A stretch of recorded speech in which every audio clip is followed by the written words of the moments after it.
Camille, Marc, ça fait un plaisir de vous accueillir sur Radio Contact tous les deux. Camille, peut-être un plaisir encore un peu plus grand parce que ça fait longtemps qu'on ne t'a pas vu. Ça fait quelques années.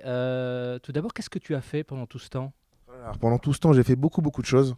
Donc Marly Gaumont, premier buzz, voilà, disque de platine, tout ça, 2006. Premier album en 2007, disque d'or, 120 000 albums. On part en tournée pendant 2 ans, France, Suisse, Belgique, Luxembourg. En 2009, je sors mon deuxième album. Et là, du coup, là, on a des problèmes avec la maison de disques. On rentre pas en télé, on rentre pas en radio. Je sens qu'un peu la maison de disques, ils me soutiennent pas trop. Ils n'étaient pas dans une idée de développement. Donc moi je switch, je commence à écrire mon one man show avec lequel je tourne encore aujourd'hui et j'écris aussi une sitcom comme Le Prince de Bel-Air mais avec ma famille à moi, donc une famille black bourgeoise qui vit à la campagne. Mon père décède en 2009, du coup je transforme mon écriture de ma sitcom en long métrage et c'est comme ça qu'est né mon scénario de Bienvenue à Marly Gaumont. Voilà, et c'est un hommage à ton papa. Euh, comment tu t'es mis dans l'écriture de cette histoire? Explique-nous un petit peu cette démarche. Alors la démarche, voilà, j'écrivais au départ, c'était une sitcom, et vraiment, quand mon père est décédé, je voulais vraiment lui rendre hommage, et donc ça s'est fait naturellement. J'ai écrit d'abord un traitement, voilà, donc le traitement c'est une trentaine de pages, il était une fois, patati patata, et ensuite je transforme le traitement en scénario dialogué, j'écris les dialogues, je vois que j'écris ça d'une manière assez fluide. Moi c'est une histoire qui me touche, c'est la mienne, donc forcément... même au moment de l'écriture, j'étais très touché, mais j'avais une écriture sincère. Je voulais pas en rajouter, je voulais pas en enlever non plus. Et donc voilà, une fois que le scénario était vraiment abouti, j'avais juste une opportunité avec deux producteurs au Festival de Cannes 2012.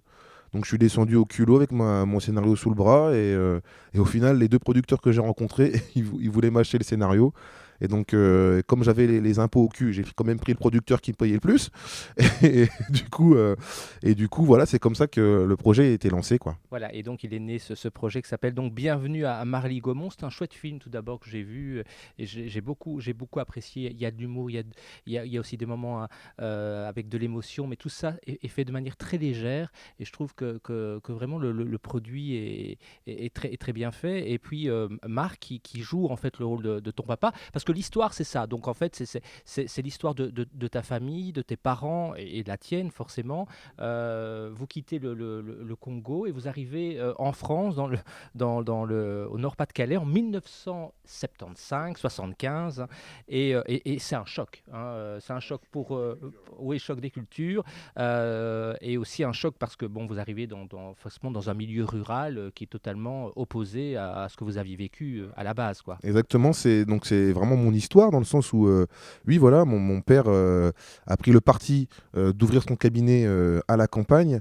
Il voulait vraiment qu'on ne tombe pas nous les enfants donc dans l'espèce de système de ghetto tout ça et c'était vraiment son choix et effectivement c'était un peu le choc des cultures, mais comme je dis souvent, si on le processus inverse fonctionne aussi, hein. Une famille de blancs qui débarque dans un endroit où il n'y a que des noirs, hein, forcément c'est aussi le choc des cultures, donc on va pas non plus jeter la pierre gratuitement à tout le monde, mais dans le sens que voilà, effectivement il a fallu s'intégrer et le discours de mon père c'était voilà, par le travail et par l'effort tu peux faire oublier ta couleur, et même parfois ta couleur peut devenir un avantage parce que euh, il était tellement bon médecin qu'au final, quand il y avait un nouvel arrivant dans les environs et qui demandait, oui, est-ce qu'il y a un bon docteur dans le coin, bah, au final, les gens disaient, ah, un bon docteur, faut que tu ailles voir le noir. Le noir est très bon. Ah, c'est le meilleur, hein, le docteur.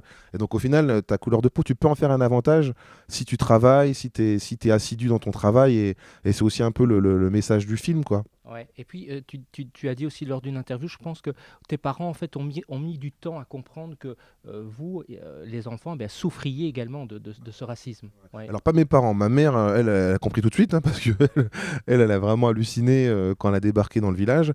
Mais mon père, comme il était orphelin et qu'il a vraiment connu la faim, la misère, il allait à l'école à pied, 30 km à pied, sans basket, sans manger. Donc lui, quand on lui disait, quand on était petit, on lui disait, voilà, on nous insulte de noir à l'école. Lui, pour lui, c'est pas la souffrance. Pour mon père, la souffrance, c'est quand t'as faim, C'est quand t'as pas de toi, c'est quand t'as pas de parents, c'est quand tu dois te démerder pour aller à l'école. Lui, la souffrance, c'était ça. Il a vraiment mis du temps à comprendre que quand t'es enfant, t'as pas le recul nécessaire et on n'a pas son vécu non plus. À lui, donc pour nous, c'était une réelle souffrance. Mais lui, il a vraiment mis du temps à se rendre compte que c'était compliqué quand même pour nous à l'école primaire. De se faire souvent insulter comme ça. Alors, par contre, on a toujours eu conscience que c'était du racisme primaire qu'on a vécu. Hein. On n'est pas tombé face au Ku Klux Klan au Texas non plus. Mais en tout cas, voilà, quand tu es enfant, c'est pas simple.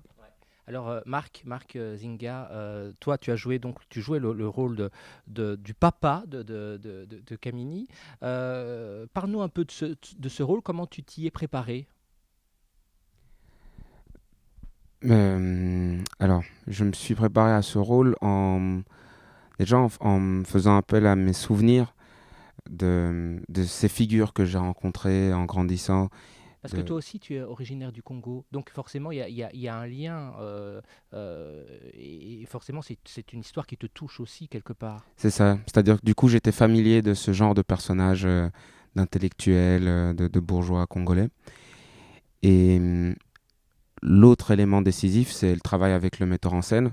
Mais tout ça sur base d'un scénario que j'ai trouvé excellent dès la lecture, quoi. Donc j'avais vraiment envie de participer à cette histoire et de raconter ça, de travailler avec ses partenaires. Moi, à l'époque où le projet m'a été proposé, le nom d'Aïssa Maïga était déjà dans les tuyaux, donc j'avais très envie de travailler avec elle aussi, et voilà, quoi. Et forcément, vous ne vous connaissiez pas au départ. Comment ça s'est passé cette rencontre? Est-ce que toi, quel rôle tu jouais justement par rapport à Marc pour l'aider Alors moi, non, Marc, il connaît très bien son métier, j'allais pas lui dire. j'allais pas Non, non, par contre, j'avais déjà vu ses films, enfin son film Les Rayures du Zèbre. Donc j'étais vraiment content du casting. Quand on m'a proposé, je dis ouais, c'est parfait. Et, en plus, il est congolais, donc j'étais pas surpris de savoir qu'il a pu anticiper un peu la psychologie de mon père dans les intonations, le jeu, la diction, tout ça. Et donc, du coup, non, ça s'est fait naturellement, mais on s'est vraiment rencontrés. La première fois qu'on s'est vu, c'était sur le plateau de tournage, quand je suis venu sur le plateau de tournage. Et je suis arrivé sur une scène qui se passait à l'intérieur de la maison, une scène de petit déjeuner. Marc, il était ultra concentré dans le personnage. Donc, quand je suis arrivé, il était habillé exactement comme mon père. J'ai eu un moment de recul tellement c'était. Pour moi, c'était un peu un rêve, quoi, à tous les points de vue. Et vraiment, en plus, comme il était concentré, Marc, il travaille, il regarde ses scènes et tout. Il avait vraiment le visage comme ça, là. J'ai retrouvé mon père à un court instant. Ça m'a impressionné. Et ce jour-là, du coup, moi, j'étais très fébrile. On s'est même pas beaucoup parlé parce que lui-même aussi, comme il jouait mon père et que c'était mon histoire, il était touché aussi. Donc, ce premier jour-là, on s'est pas beaucoup parlé. Après, il tournait. J'allais pas non plus faire la fête sur le plateau de tournage pendant le tournage, quoi. Et donc, c'est comme ça, la première rencontre, on était un peu dans l'émotion, on Alors, va dire. le film a été tourné en Belgique, c'est ça, Marc? Ouais, tout à fait. T'es tourné à Steenkerk, près de Braine-le-Comte, tout près du plan incliné de Roncaire, tout ça, dans toute cette région-là. Ouais. Avec plein de figurants. Pas mal de figurants, ouais, ouais, ouais, dans ces campagnes que j'ai pu découvrir. Et on était dans le village, tout près du village d'Eden Hazard. Donc on était entouré de fans d'Eden Hazard. On a tourné dans une école dont un de ses oncles est encore directeur ou instit. Alors, tu parlais d'Aïssa qui joue le rôle de ta maman, Camille, mais un mot aussi sur les enfants, aussi, parce qu'ils sont incroyables, ces petits bouts. Ouais, ouais, Byron et Medina, qui sont excellents dans le résultat et avec qui ça a été un vrai plaisir de travailler. Avant tout parce que je pense qu'en tant qu'acteur, on a besoin de rester connecté à notre enfance pour notre créativité, pour notre plaisir dans le jeu, parce que notre travail doit rester un jeu. Et donc, je pense c'est un des meilleurs moyens de se garantir ça, d'être avec des enfants, quoi. Finalement, pour ainsi dire, on apprend d'eux, quoi. Camille, ça fait quoi de voir sa vie comme ça sur grand écran? Est-ce que tu te retrouves dedans ou est-ce que tu as un ressenti, tu te dis, ben, finalement, c'est quand même pas moi, parce que comment on ressent ça en fait? Bah non, mais ça, moi, c'est comme c'est vraiment mon ambition dès le départ. de mettre en place ce projet, que le film existe. Non, je suis tout simplement très content de voir la finalité, de voir la tournure que ça a pris, de voir même l'accueil aussi bien des professionnels, l'accueil des journalistes, qui semble très bon jusqu'aujourd'hui. Et donc, non, non, comme on vit ça très bien, moi je vis ça très très bien, et je dirais même ça fait du bien. C'est une sorte de thérapie un peu. De mettre sur papier dans un premier temps son vécu, son ressenti, son énergie. Et c'est un peu comme un exutoire. Voilà, c'est une auto-psychothérapie, hein, pour se faire du bien, pour aussi alléger ses souffrances, tout ça, et surtout aussi divertir les gens avec de l'artistique, parce que c'est aussi de l'artistique, hein, un film. Et, euh, et si en plus, dans ton artistique, tu peux envoyer un petit message pour parler du racisme, parler un peu du monde rural, les déserts médicaux qui sont des sujets d'actualité, eh ben, tant mieux. Voilà, je pense que l'objectif est atteint. Merci beaucoup à tous les deux.